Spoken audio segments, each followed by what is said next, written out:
Sa wakas ay umuwi na. Pagdating nila ay sabik na silang mag-almusal.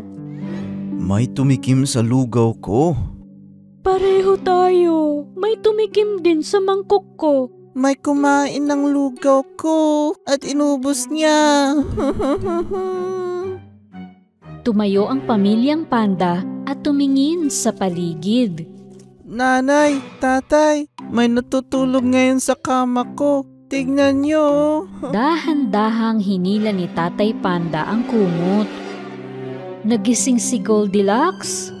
Paumanhin po kung pumasok ako sa bahay niyo.